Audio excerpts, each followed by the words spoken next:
They looked at her and saw nothing but a lonely, aging widow they could easily manipulate into a dark corner. They assumed her quiet nature meant absolute surrender. But when my ambitious daughter-in-law marched onto my property with a compromised notary and a briefcase full of asset transfer papers, she had no earthly clue that I had spent months setting an inescapable legal trap of my own. They arrived to strip away my dignity and seize my home, completely blind to the multi-million-dollar empire my late husband had left entirely in my name. This is the story of a mother pushed past her limit, and the absolute downfall of the family vultures who tried to devour her life. Welcome back to the channel, everyone. The poison in my family didn't suddenly appear the day those legal papers were forced across my kitchen table. It began exactly 3 months earlier, on a warm afternoon that should have been filled with joy. I was standing in my kitchen, flour dusting my forearms, kneading a fresh loaf of artisan sourdough bread. The rhythmic thumping of my hands against the counter was a simple therapy I had relied on ever since my husband, Arthur, passed away. That was when my only son Julian, my absolute pride and joy, walked through the back door. "Mom, you need to stop working yourself to the bone," Julian said, his handsome face breaking into a bright smile that usually melted away any worries I carried. "But listen, you need to get dressed up tonight. I'm bringing Vanessa over for dinner. I want you to finally bond with the woman I'm going to marry." My heart soared. I wiped my hands on my checkered apron and beamed with pride. I had heard scattered details about Vanessa over the previous few months. She was 32, a highly ambitious corporate consultant, flawlessly groomed, and ruthlessly educated. To a simple, retired mother like me, she sounded like a magnificent match for my son. Desperate to make her feel profoundly welcomed, I drove straight to the high-end market downtown. I spent money I truly shouldn't have, purchasing jumbo prawns, fresh vanilla beans, premium seasonal vegetables, and a flawless cut of prime roast beef.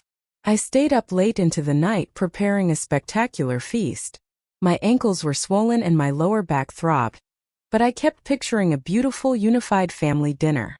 I crafted a rich seafood bisque, a crisp citrus salad, slow-roasted beef with rosemary potatoes, and a lattice-topped apple pie from a recipe passed down through generations. When evening arrived, I put on my finest pastel lace dress, styled my silver hair, and wore a touch of soft lipstick. When the doorbell rang, my heart raced with excitement. I threw the door open, stretching my arms wide for a warm maternal hug. "Vanessa, it is an absolute privilege to..." My words died instantly in my throat. Vanessa didn't step into the embrace. Instead, she extended 2 stiff, cold fingers, barely brushing my shoulder as if terrified my modesty might stain her designer outfit. "Good evening, Miss Eleanor," she said, her voice dropping into a chilly, formal register. She didn't look at my face. Her eyes immediately scanned the small entryway, tracking the slightly worn edges of my rug. She wore a sharp emerald green silk dress, and her designer heels clicked against my hardwood floors like a sequence of tiny, aggressive hammers. Dinner was a masterclass in emotional cruelty. Every attempt I made to learn about her passions, her career, or her dreams with Julian was met with cold monosyllabic walls. When I offered her the seafood bisque, she barely touched the spoon to her lips, murmuring that it was adequate. I watched her poke at the roast beef with her fork, separating the herbs as if she were inspecting a crime scene rather than enjoying a home-cooked meal. Her long, blood-red acrylic nails stood out aggressively against my simple ceramic plates. Hoping to break the ice, I smiled and asked, "Do you enjoy cooking at home, dear? I'd love to pass down Julian's favorite childhood recipes to you." Vanessa let out a short, humorless chuckle, looking directly at Julian before locking her cold gaze onto me. "I don't waste my billable corporate hours in a kitchen, Eleanor. We prefer dining at proper establishments or utilizing luxury catering. Home cooking is a bit too heavy for our lifestyle." The word proper felt like a jagged piece of glass piercing my chest. Julian cleared his throat, looking intensely uncomfortable, and quickly shifted the conversation to local news. But the damage was done. In Vanessa's eyes, my food wasn't proper. My home wasn't proper. And by extension, I was just a relic of an inferior past. Over the next few weeks, the exclusion intensified into a systematic campaign. During family visits, Vanessa would sit on the absolute edge of my sofa, scrolling through her phone, treating my presence like an annoying mandatory chore. Then came the first true warning sign. One afternoon while I was brewing espresso, she cornered me in the hallway. "You know, Eleanor, once the wedding is finalized, you'll finally have all the time in the world to focus entirely on yourself," she whispered, her voice laced with a synthetic, toxic sweetness. "You won't need to worry about hosting or being involved in Julian's daily schedules anymore." It wasn't an offer of peace. It was an eviction notice from my own son's life. The wedding preparations quickly became a living nightmare. Vanessa locked me out of every single planning committee. When I traditionally offered to bake the multi-tiered wedding cake, a custom our family had honored for nearly 80 years, Vanessa laughed openly in front of the venue coordinator. "Oh, absolute nonsense, Eleanor. We are hosting a high society black tie gala. We can't have something homemade sitting on the grand display table. Let's leave it to the licensed professionals." That night I collapsed into my kitchen chair and wept until my eyes were raw, clutching the old recipe book my late mother had gifted me. To Vanessa, decades of maternal love and sacred family tradition were reduced to a single derogatory word: homemade. Eleanor swallowed her pride, praying that the wedding day would finally bring a sense of peace and unity. But she had no idea that her new daughter-in-law had already engineered a public humiliation so devastating it would completely shatter Eleanor's heart and force her to uncover a secret legal weapon that would change the balance of power forever. What did Vanessa do at the grand ceremony? Keep watching because the real retaliation is about to unfold. The wedding day arrived like a dark, gathering storm. Determined to hold my head high, I woke up at 4 a.m. I had purchased an elegant, plum-colored formal gown for the occasion, and my longtime stylist gave me an elegant upswept hairstyle that made me feel vibrant and radiant. "You look absolutely stunning, Eleanor," she cheered, adjusting the final pin. "Julian is going to be so incredibly proud walking down the aisle with you." Her words gave me a fragile glimmer of hope. I arrived at the Grand Cathedral a full hour early, wanting to ensure everything was immaculate. As the guests poured in, I greeted our extended family with a genuine smile. But when the ushers began seating the immediate family, the knife was driven deep into my back. Vanessa had personally drafted the seating chart. I was bypassed completely for the front pews. Instead, I was guided down the aisle to the 5th row, squeezed tightly between Vanessa's distant corporate colleagues and neighbors who barely knew my son. The mother of the groom was relegated to the back like an unwanted stranger. From my distant seat, I had to strain my neck just to see my own boy exchange vows. The mothers of Vanessa's bridesmaids, women who had never spent a single feverish night comforting my son, occupied the seats of honor. I swallowed the lump of humiliation in my throat, blinking back tears as the rings were exchanged. Something fundamental inside my maternal spirit cracked in that chapel. At the grand reception, the alienation turned explicitly cruel. Vanessa introduced me to high society guests not as Julian's mother, but merely as Julian's aging parent. She would casually add, "She does a bit of baking in her spare time," effectively reducing my entire 30-year identity as a dedicated mother to a menial domestic function. When the time came for the ceremonial toasts, I adjusted my notes. I had written a beautiful, heartfelt blessing for my son, but Vanessa controlled the microphone like a military dictator. She called upon her wealthy parents, her corporate colleagues, and even her firm's managing partner. When an old family friend loudly shouted from the back, "What about a speech from Julian's mother?" Vanessa turned her gaze toward my table, her eyes flashing with pure ice. "Oh," Vanessa sighed smoothly into the microphone, her voice echoing through the ballroom. "I suppose Miss Eleanor can give us a very brief two-sentence greeting. Keep it short, please. We are on a strict corporate timeline." My legs shook violently as I stepped up to the microphone, hundreds of eyes boring into me. "I want to thank the Almighty for bringing us together on this sacred day." Before I could even initiate my second sentence, Vanessa began clapping loudly, signaling the DJ to raise the transition music. The room followed her lead, and my maternal blessing was completely drowned out by a wave of forced, awkward applause. I was cut off and discarded in front of everyone I loved, During the dinner service, I was placed at a rear corner table next to the booming speaker systems. I watched my son laugh, drink champagne, and dance the night away, completely absorbed into Vanessa's elite world. When the mother-son dance was announced, Julian danced with Vanessa's mother, and then with her aunts. He never once looked toward my corner. At 11 p.m., unable to endure the mockery any longer, I walked up to Julian to say goodbye. I tapped his tuxedo sleeve. "Son, I'm going to drive home now. I'm quite exhausted." He gave me a rapid, distracted hug, his eyes already drifting back to the main bar. "Thanks for showing up, Mom. Love you." Vanessa stepped up beside him like a cold shadow. "Drive safely, Eleanor. So glad you could make the trip out." Her tone didn't convey gratitude. It sounded like a final valediction. As I walked out into the chilly parking lot, I happened to walk past a group of Vanessa's bridesmaids near the hedges. Vanessa's sharp voice carried over the gravel. "Thank goodness she lives completely across town." Vanessa laughed loudly to her friends. "She's harmless, really, but you know how these older working-class mothers are. They always try to cling to their sons and interfere with modern households. I've already managed to establish the boundary." The cruel giggles of her friends chased me all the way to my old sedan. I sat in the driver's seat, my hands trembling violently against the steering wheel, tears blurring the highway lines all the way back to my empty house. The next 48 hours brought nothing but a deafening silence. No text from Julian, no follow-up call. A full week after the wedding, I swallowed my pride and called him. "Hi, Julian, honey. How was the honeymoon destination?" I asked, forcing a cheerful tone. His response was detached and hurried. "It was fine, Mom. Look, Vanessa sends her regards, but we are absolutely swamped right now. We are currently auditing the house paperwork and dealing with real estate logistics. I'll call you in a few weeks." The house. Not our house.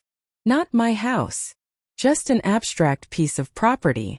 The very next morning, I decided to bake a fresh batch of chocolate walnut cookies, Julian's absolute childhood favorite, as a peace offering to visit their new residence. When I pulled up to the gated estate and rang the bell, Vanessa opened the door wearing an expensive silk robe. "Oh, Eleanor. What an unscheduled surprise," she said, blocking the doorway completely. "I brought some fresh cookies for Julian," I said softly, holding up the ribbon-tied basket. Vanessa snatched the basket from my hands without offering an invitation inside. "Julian is currently in a high-stakes virtual corporate conference. I'll ensure he gets these.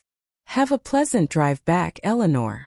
The heavy mahogany door slammed firmly in my face. I stood on the pristine porch, feeling like a disgraced panhandler.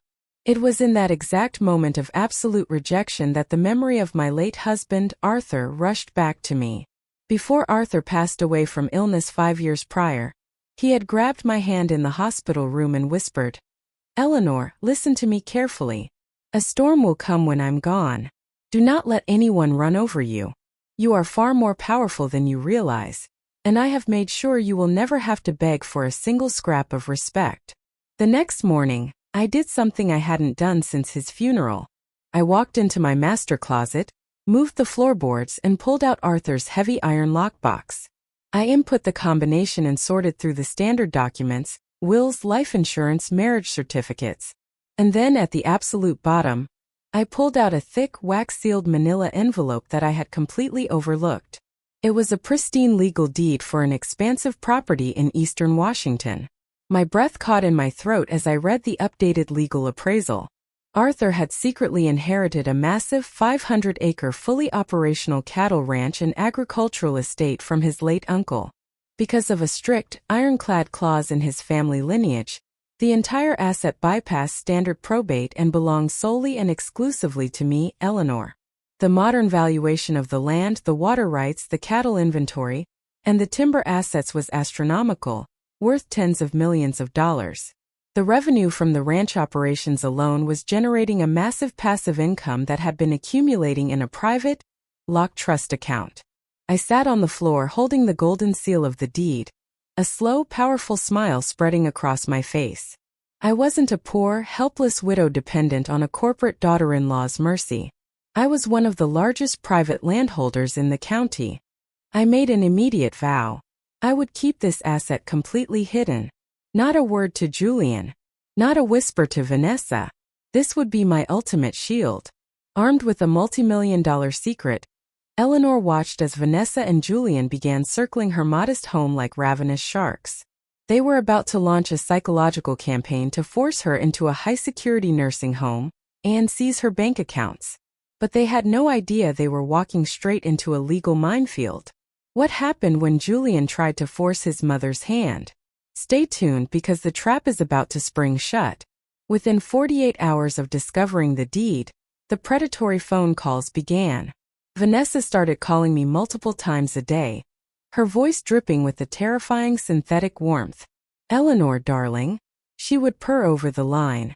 "Julian and I have been reviewing your living conditions. That old house of yours must be such an exhausting physical burden. Have you considered liquidating the property and moving into a simplified, luxury apartment? We can easily manage the proceeds for you to maximize the returns." "I am perfectly content in my home, Vanessa," I replied, keeping my voice perfectly calm and level. "This is where my memories live." "Memories won't fix a leaking roof, Eleanor. Just think about it," she snapped, her tone sharpening before she hung up. 2 days later, Julian arrived at my house unannounced. It was the first time he had visited his childhood home alone since the wedding. He didn't hug me. He sat on the edge of the living room sofa, fidgeting nervously with his luxury car keys, avoiding my eyes completely. "Mom, look. Vanessa and I are deeply concerned about your mental clarity and physical safety," Julian began, his voice sounding entirely rehearsed, as if he were reading a corporate script. "This neighborhood is changing. The house is too vast for an aging widow. Vanessa has connected with a premier luxury senior living consultant." "A senior living consultant, Julian?" I asked, my voice remaining completely soft, playing the role of the fragile grandmother perfectly. "Yes, Mom. It's a specialized, secure assisted living facility. They have 24-hour medical supervision, structured dining, and memory care. We think the best financial move is to sign the house over to our family trust, let us sell it, and invest the capital into a high-yield fund under our joint corporate names. It completely protects you from financial fraud." The sheer audacity of his words pierced my heart.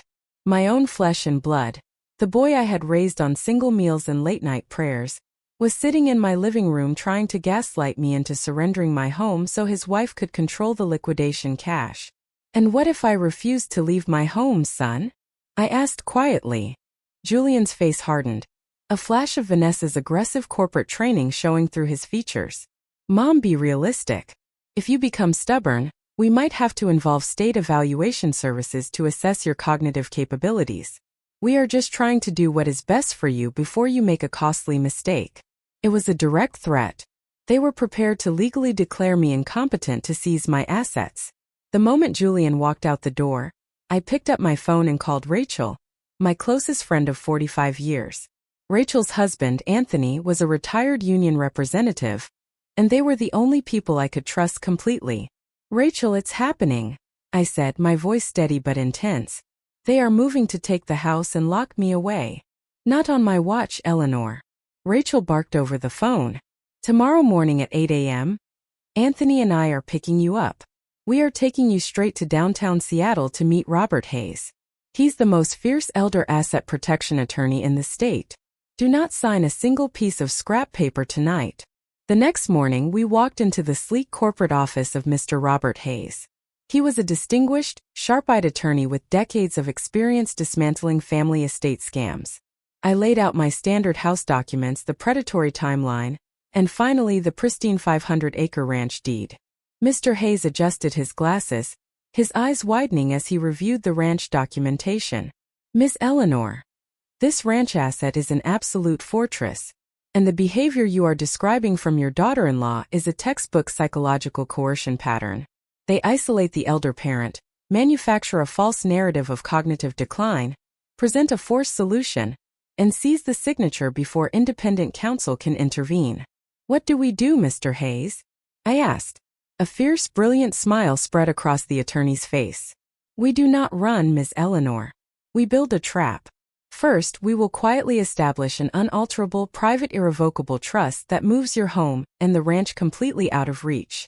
Second, we will draft a legal counter-strategy. The very next time they show up with paperwork, you will invite them in. And I will ensure the authorities are watching. The stage was set for the ultimate showdown. Vanessa, Julian, and their crooked notary were about to arrive at Eleanor's house, confident they were going to strip her of everything.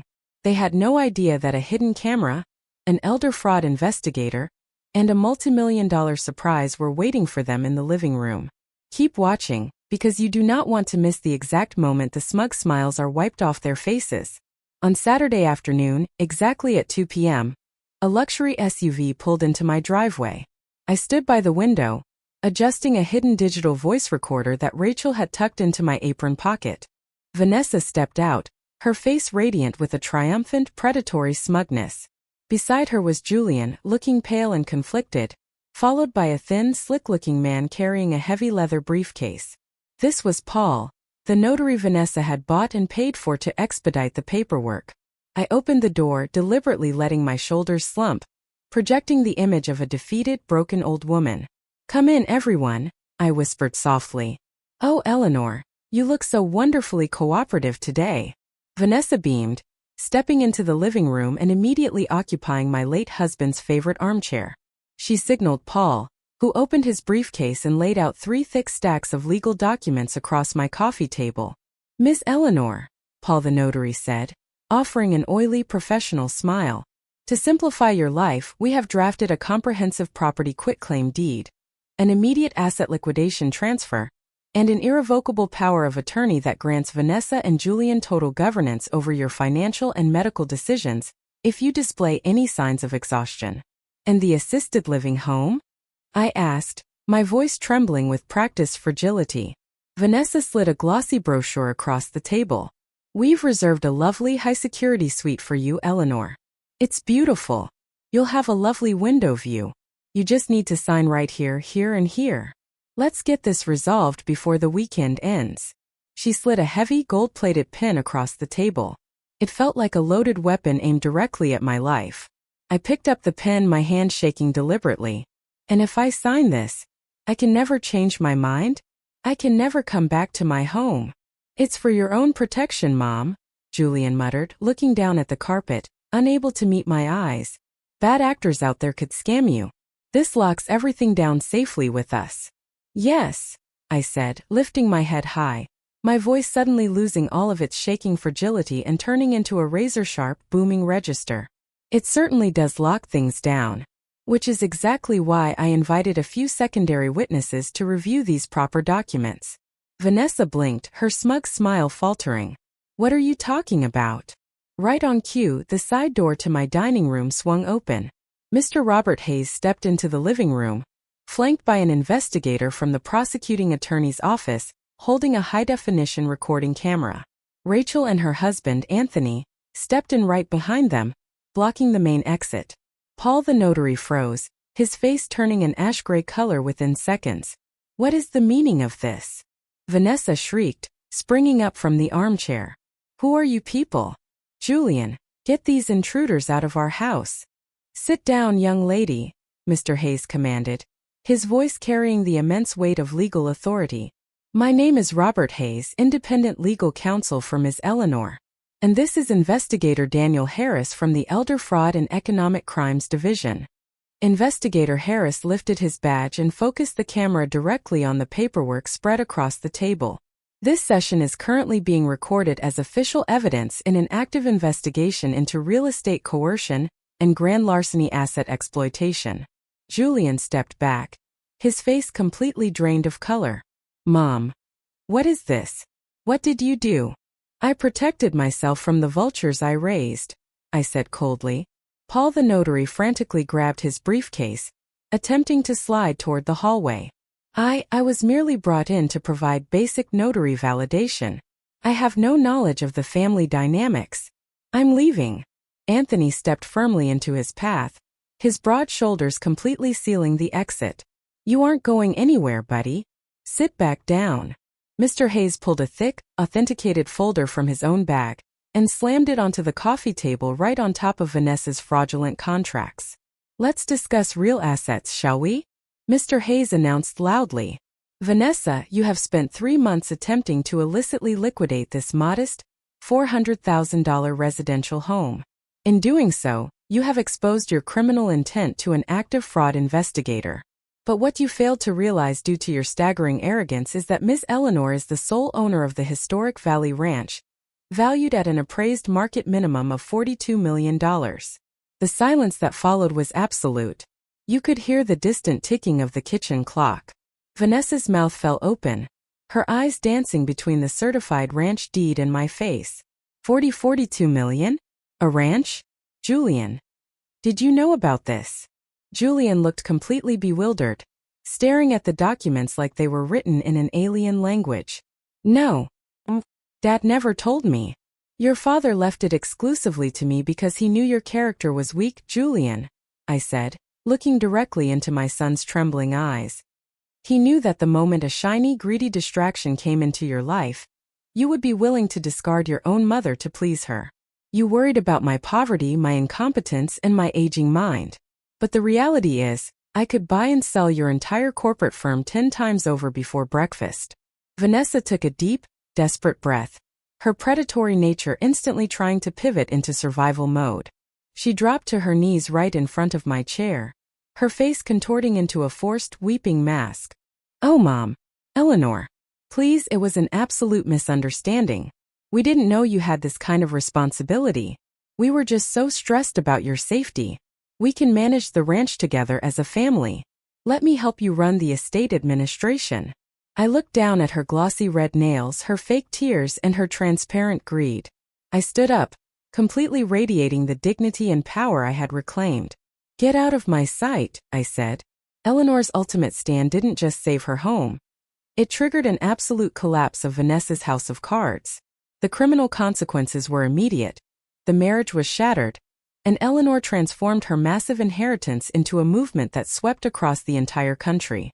Stay tuned for the final chapter to see the beautiful poetic justice that befell the scammers and how Eleanor found her true purpose at 70 years old. The fallout from that afternoon was swift and absolute. Paul, the crooked notary, had his license permanently revoked within a month. Investigator Harris utilized our hidden audio recordings and the on-camera confrontation to uncover a massive local network where Paul had been assisting predatory relatives in transferring properties away from isolated elders. He is currently serving an extended sentence in state prison. Vanessa tried to launch a desperate legal countersuit during her divorce proceedings with Julian, attempting to claim a percentage of the hidden ranch estate. But Mr. Hayes had built an impenetrable wall around my assets.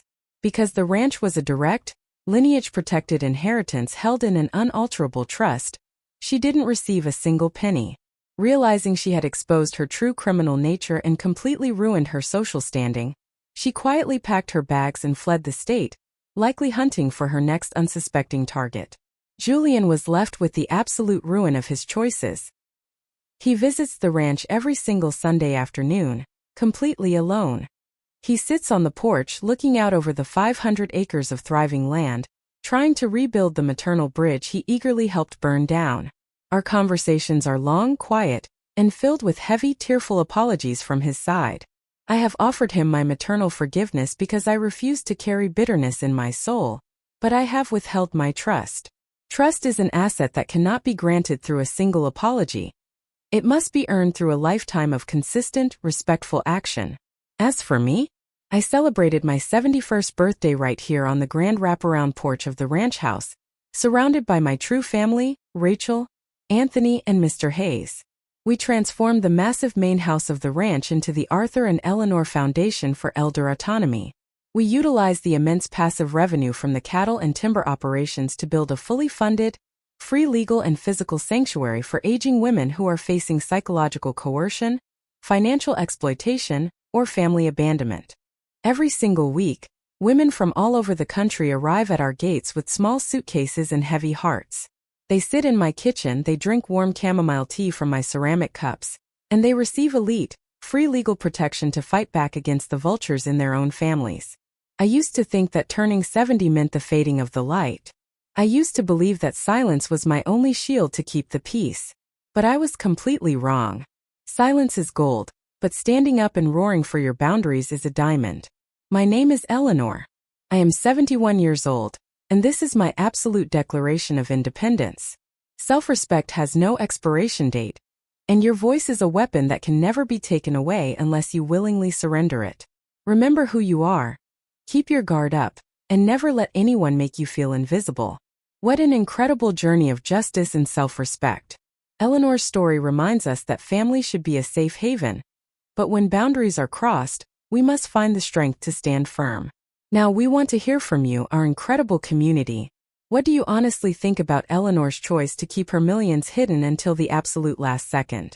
If you found yourself in her exact position, with your own children trying to force you into an assisted living center to control your property, what concrete steps would you take? What do healthy, respectful family boundaries look like to you when caring for our aging parents? Please drop your thoughts, your personal experiences, and your wisdom in the comment section down below. Your words might give life-changing strength to someone who is secretly going through this exact same nightmare today. Before you leave, don't forget to give this video a massive thumbs up, subscribe to our channel, and share this story with someone you love. Thank you for watching, learning, and growing with us. We will see you in our next story.